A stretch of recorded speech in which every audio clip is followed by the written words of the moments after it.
Well, Mike, it's great to be here. And it's just been a little bit unusual that on one hand, the momentum certainly looks very early cycle, right? We have 90+% of stocks above the 50-day. We've seen a surge in new one-month highs. So the momentum data certainly looks like what you would want to see. What I'm perplexed by is that the leadership has largely remained pretty defensive here. I mean, utilities have held their own, and discretionary has not done much. So it's this unique tension between strong momentum, but pretty tepid leadership. And I think the growth value front is reflective of that as well here. I mean, this last week or two, as the market has run away, I find it notable that growth versus value has not made new highs, and triple Qs versus S&P has not made new highs, and semis relative S&P has not made new highs. So you're seeing these little subtle leadership divergences start to emerge that I think add to this tension between the momentum, which looks early cycle, and some of the leadership, which I still think looks pretty late cycle.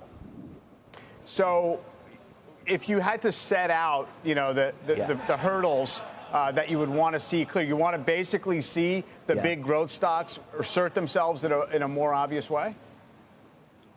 Well, I think at a minimum here, we've done a lot in a short period of time, right? We're up 15, 16, 17% off the lows.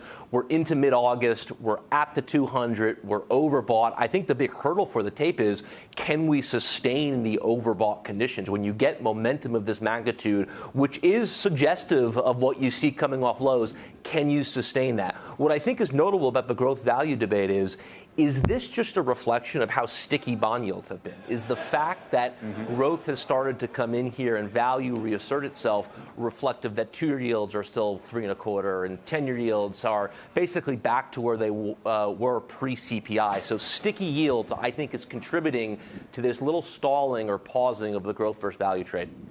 And I did note that just today you were pointing out, even after the bounce in 2011 into 2012, another growth scare, it still was kind of choppy and slippery along the way before it really became a new uptrend. I do want to get to a couple of the names you think are looking attractive here technically, a couple in the industrial area. Yeah, I think from a leadership perspective, if you're looking for the best group out there that's really demonstrated some legitimate leadership off the low, it's the industrials. Cummins is one name, CMI, that stands out here. I mean, this peaked all the way back in March of 2021. So you had an 18-month bear market here.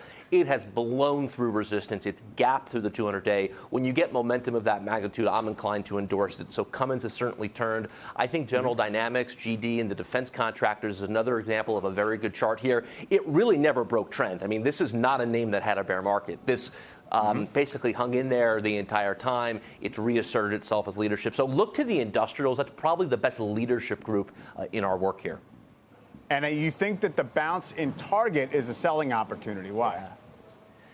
Well, I think as these retailers start to report, they're burdened by downtrends. I mean, a lot of these retailers, Target especially, still below a downward sloping 200-day moving average. It's not even back to where it broke down from. There's a ton of resistance in this, let's call it 175 to 190 range. I think on any post-earnings move, that's where you want to be a seller of it. I think ultimately discretionary broadly has been one of the more underwhelming parts of this rally. Yeah, that's a pretty daunting gulf there in the chart back from where it gapped lower. We'll see how that goes after it reports this week, Chris. Appreciate it.